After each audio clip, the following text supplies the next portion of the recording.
Bismillahirrahmanirrahim. Assalamualaikum warahmatullahi wabarakatuh.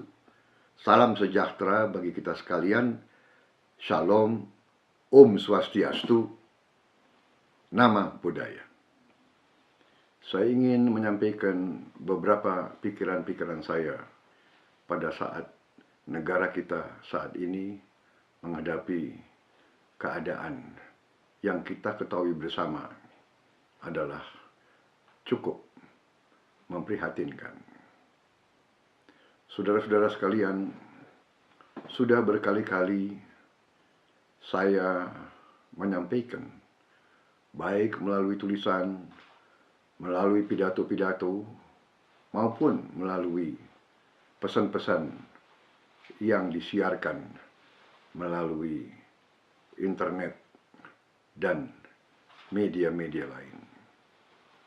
Saya telah menyampaikan bahwa saya turut berjuang untuk membangun bangsa Indonesia yang demokratis. Komitmen saya kepada demokrasi sudah saya buktikan pada saat saya menjadi seorang panglima di dalam Tentara Nasional Indonesia, seorang panglima yang memimpin 33 batalion tempur. Bisa dikatakan sepertiga kekuatan tempur Angkatan Darat berada di bawah komando saya. Dan pada saat saya dituduh ingin melakukan kudeta untuk mengambil alih kekuasaan pada bulan Mei tahun 1998, saya telah buktikan kepada rakyat Indonesia dan kepada sejarah bahwa saya tidak melakukan apa yang dituduh saya rencanakan. Bahkan saya turun dari jabatan dengan tidak membantah perintah atau putusan. Dan setelah sekian belas tahun tidak pernah ada keluhan, bantahan, atau sanggahan dari saya. Waktu itu saya seorang prajurit. Walaupun saya pensiun, semangat keprajuritan saya masih tetap saya pegang. Semangat prajurit TNI adalah tentara rakyat. Kita lahir dari rakyat. Kita membela rakyat. Dan kita siap mati untuk rakyat Indonesia. Saya telah membuktikan selama karier hidup saya, berkali-kali saya pertaruhkan nyawa untuk bangsa dan negara saya. Saudara-saudara boleh bertanya kepada mantan anak buah saya yang jumlahnya ribuan yang berada di mana-mana. Tanyakan kepada mereka, apakah Prabowo Subianto pernah meninggalkan tugas di daerah pertempuran. Saudara-saudara sekalian, tanyakanlah kepada mereka, apakah dalam pertempuran saya berada di depan memimpin mereka, di bawah desingan peluru, atau apakah saya berada di sebuah markas yang aman di garis belakang. Saudara-saudara sekalian, saya sebagai patriot telah bersumpah untuk membela dan membangun bangsa saya. Saudara-saudara sekalian, dalam menjalankan sumpah itu untuk membela dan membangun bangsa, saya yakin bahwa demokrasi adalah sistem pemerintahan yang terbaik. Karena itu, saya terjun ke politik sudah 10 tahun lebih. Saya mengikuti pemilihan umum sudah 3 kali. Saya membangun sebuah partai dari nol. Saya keliling dari kabupaten ke kabupaten, kecamatan ke kecamatan, desa ke desa, provinsi ke provinsi. Memang banyak yang belum saya sentuh karena sungguh besar negara kita, saudara-saudara sekalian. Saya telah menyampaikan di beberapa fora, di beberapa majelis, bahwa bangsa kita telah mengalami sebuah keadaan yang janggal, di mana kekayaan bangsa kita tidak tinggal di Republik Indonesia. Kekayaan kita mengalir terus keluar. Karena itulah saya berjuang untuk merubah sistem ini. Saya berjuang untuk mengamankan kekayaan rakyat dan kekayaan negara. Karena itu, saya berbicara dari hati saya yang paling dalam.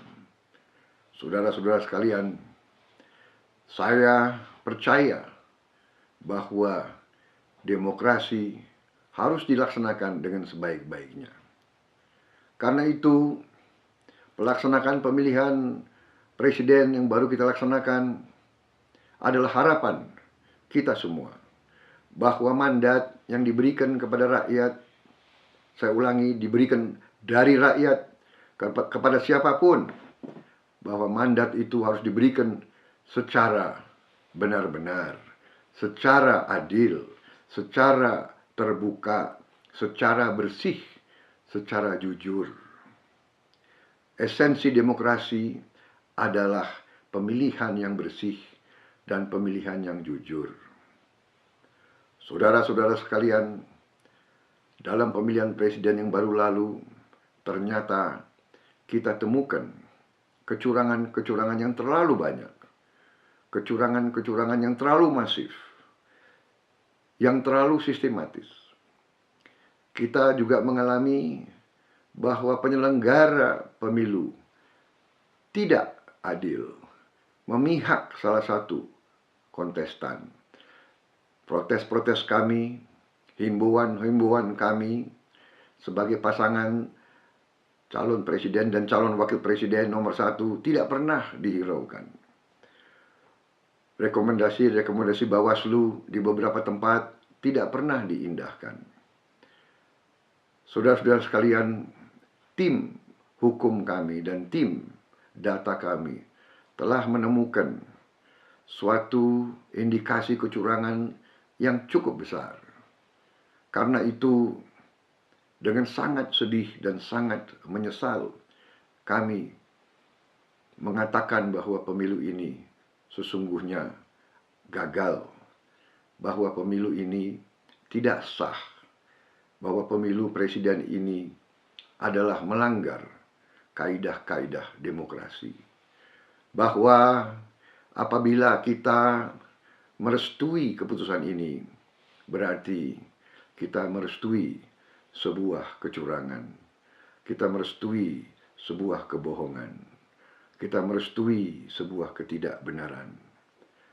Para sahabatku, dimanapun engkau berada, saya kira saudara-saudara merasakan di mana-mana betapa telah rusak mental bangsa kita. Betapa telah merusak mental para pemimpin-pemimpin kita, mental para pejabat-pejabat kita. Ini mencemaskan kita semua. Bagaimana bisa kita hidup sebagai negara merdeka kalau semua pejabat kita atau hampir semua pejabat kita tidak punya integritas, bisa disogok, bisa dibeli. Di mana tempat keadilan untuk rakyat yang tidak punya uang? Kalau orang merasa diperlakukan dengan tidak adil, seharusnya dia punya tempat untuk mengadu.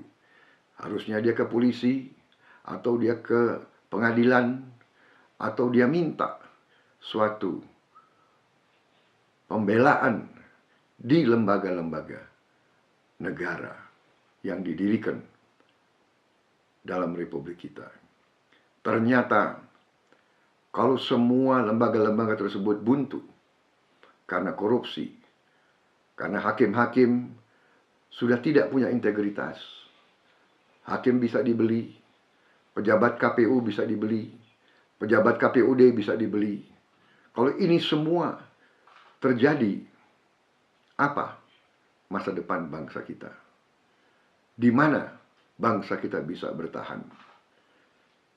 Gunakanlah akal sehat kita.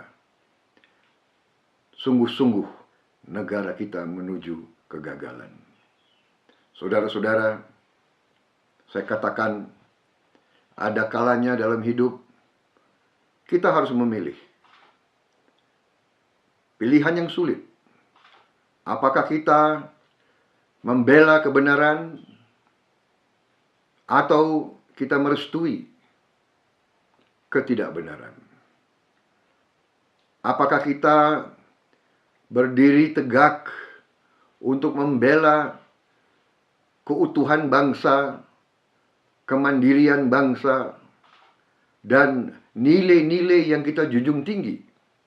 Atau kita menyerah kepada uang, kita menjual nilai-nilai kita, kita menjual diri kita menjual kepribadian kita menjual harga diri kita.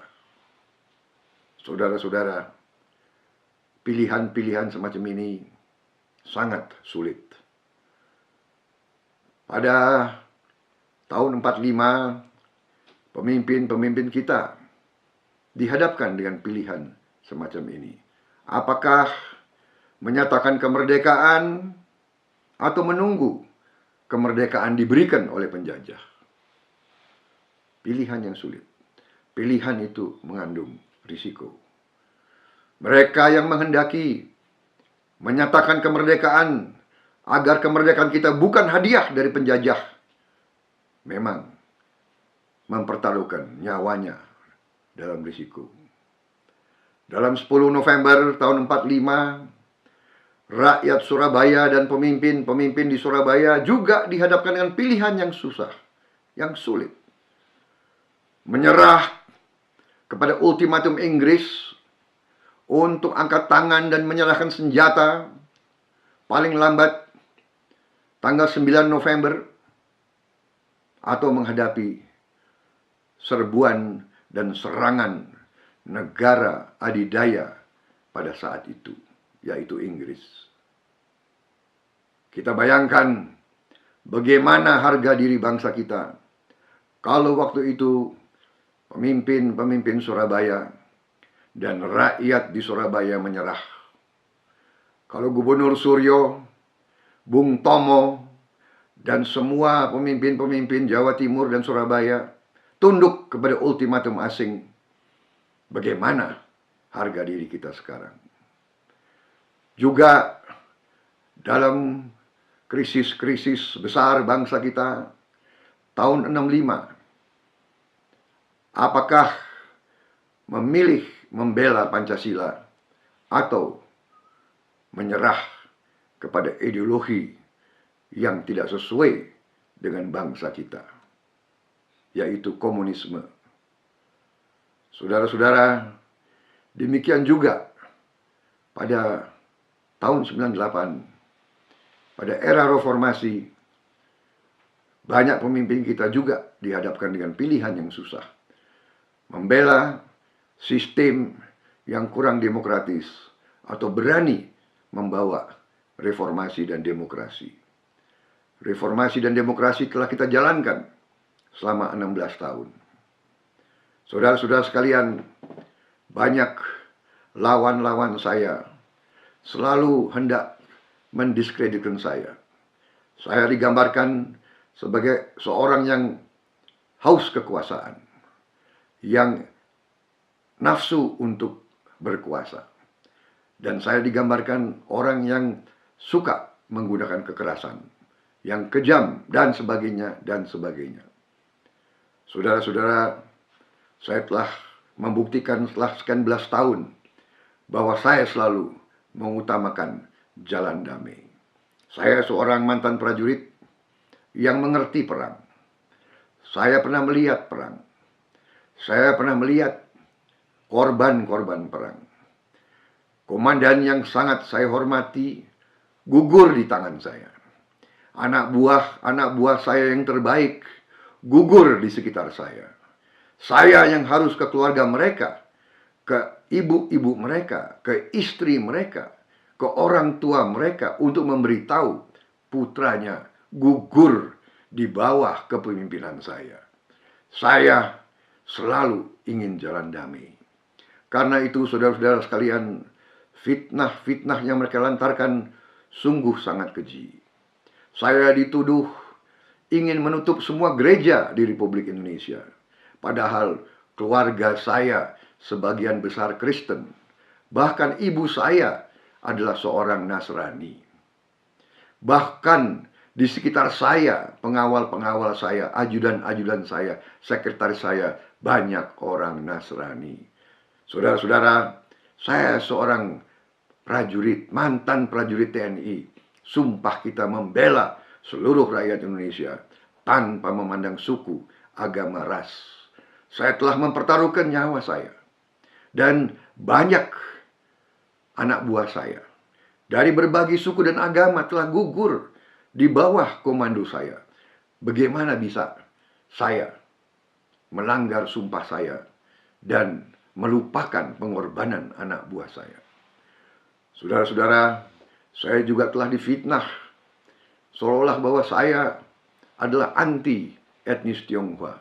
Padahal saya selalu membela semua kelompok minoritas. Saudara-saudara sekalian, fitnah-fitnah itu adalah bagian yang keji dari politik. Saya minta para sahabat saya untuk sabar dan tenang. Jangan menjadi marah. Kita harus semakin arif, semakin sabar. Bukan kita menerima fitnah ini, tetapi kita perhitungkan dengan sebaik-baiknya.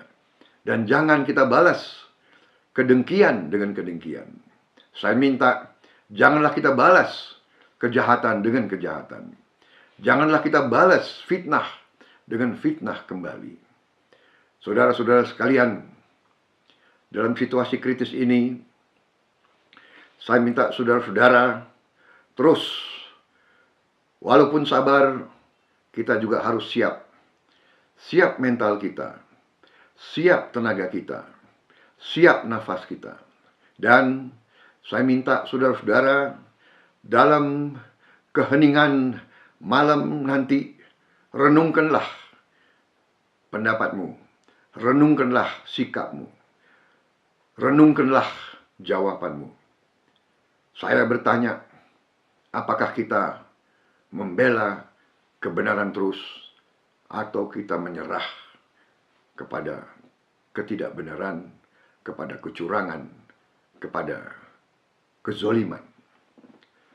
Dan dalam hari-hari yang akan datang, setelah kita merenungkan, marilah kita mengambil langkah-langkah untuk menghadapi hari-hari yang akan datang. Saya telah memilih berjuang di atas landasan konstitusional. Saya sangat-sangat sulit menyerah kepada keadaan yang tidak benar dan tidak adil. Saya menilai keadaan ini adalah syarat dengan campur tangan asing.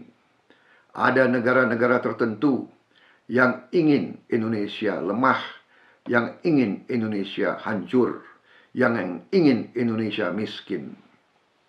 Kita telah mendapat bukti-bukti yang cukup kuat tentang keterlibatan mereka. Tetapi tetap kita harus tenang, kita harus sabar, dan kita harus tidak melupakan kekuatan kita sendiri. Saudara-saudara sekalian, katakanlah dari hitungan yang mereka anggap benar, yang kita anggap tidak benar, puluhan juta rakyat Indonesia berada bersama kita. Puluhan juta. Bahkan sahabat-sahabatku di Facebook saya, sekarang jumlahnya sudah lebih dari 8 juta orang. Saya minta para sahabatku yang sejati, mungkin saja ada yang masuk hanya ikut-ikutan, tapi mereka yang benar-benar ingin bersama saya dalam memperjuangkan dan membela nilai-nilai kebaikan, nilai-nilai membela Indonesia, nilai-nilai membangun Indonesia yang benar, yang baik untuk anak dan cucu kita. Saya mohon saudara-saudara, marilah terus kita dalam kekompakan dan kebersamaan, dan marilah kita menilai dari hari ke hari, apapun kita lakukan harus selalu di atas landasan konstitusi kita. Dan tidak boleh menggunakan kekerasan. Kita akan melaksanakan perjuangan apapun di atas landasan satyagraha yang telah diberi contoh oleh seorang tokoh di India, Mahatma Gandhi, dan di Amerika, Martin Luther King, dan di Afrika Selatan, Nelson Mandela. Percayalah, kebenaran akan menang. Kebenaran tidak bisa dikalahkan. Yang penting kita harus berani, kita harus tegar, kita harus mau berkorban, saudara-saudara sekalian.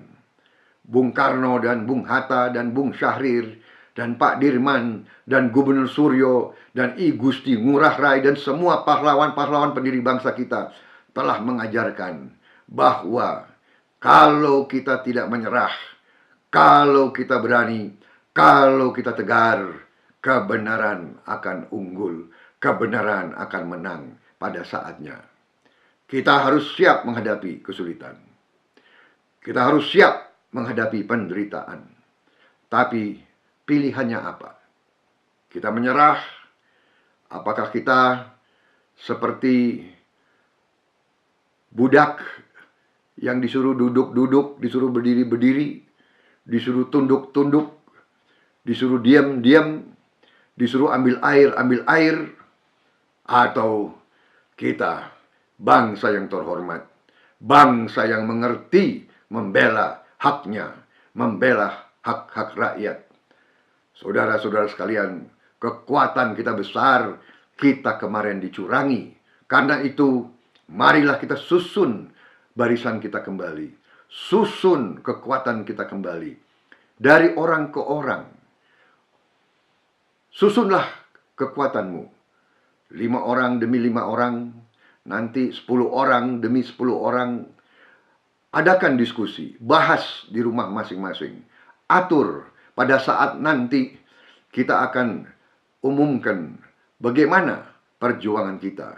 Yang jelas pilihannya hanya 2. Berdiri atau hormat sebagai bangsa kesatria, atau tunduk selamanya sebagai bangsa kacung, bangsa budak, bangsa yang lemah, bangsa yang bisa dibeli, bangsa yang bisa disogok.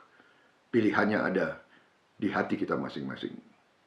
Saya tidak tahu dari 8 juta sahabatku berapa yang terus bersama saya.